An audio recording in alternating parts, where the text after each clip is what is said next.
All right. So, could you please share your first name? Marilyn. And how has your health, your family, or community been impacted by heat, pollution, mold, or other environmental threats?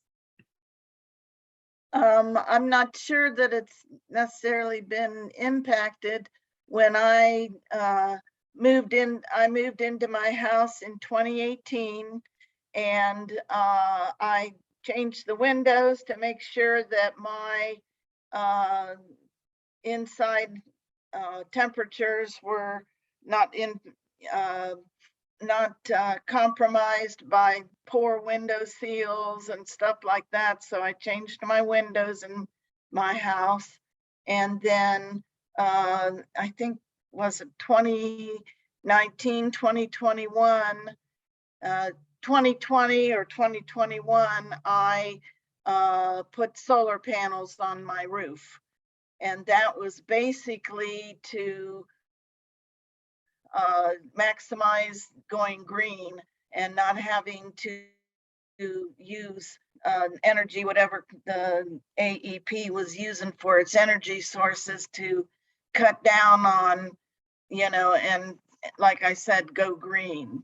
So those are two things that I did. And then the last thing that I did, and this probably relates to mold type, mitigation or whatever.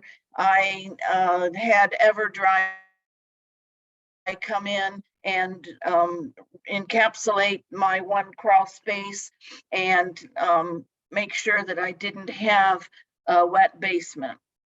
So it's not really impacted. I've always, throughout all the years, wherever I've lived, I've had air conditioning. So heat hasn't been a problem. And like I said, I've tried to maximize and make sure that I'm not losing heat or cold through my other sources of whatever I use to heat and cool my house. So I don't know if that answers it or not, but it really Absolutely. hasn't impacted our family because I've had the money to be able to do all those things, but I realize that not everybody has that luxury. Well, thank you. And then the last question we have is, why is it important to you that bread pushes for environmental justice? Because there are so many people out there that don't have the capability of being able to change their windows out, or maybe they're renters and they don't have, that's not their responsibility.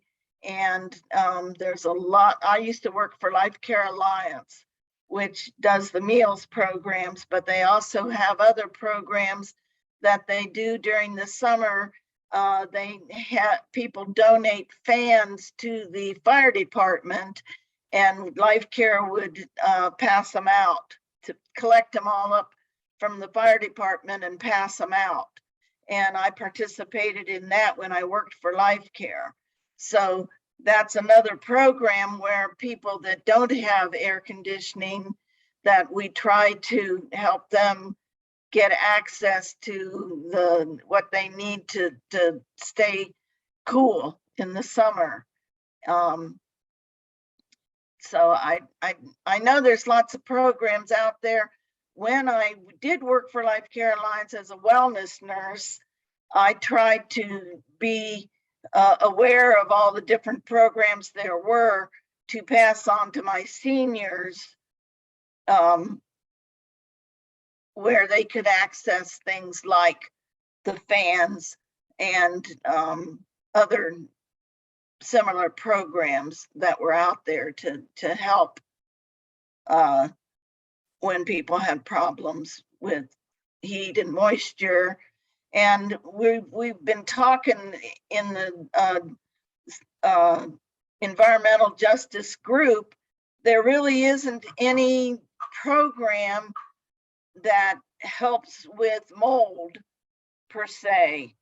And especially for people that can't afford or live in an apartment where they don't have the ability to take over and do mold mitigations. And so that's something that we need to be looking into and trying to deal with, is finding what's out there to help people that are dealing with mold. So I don't Thank know you. if that helps or not. Absolutely. No, that was a really great answer. Thank you so much. I'll go ahead and stop the recording now.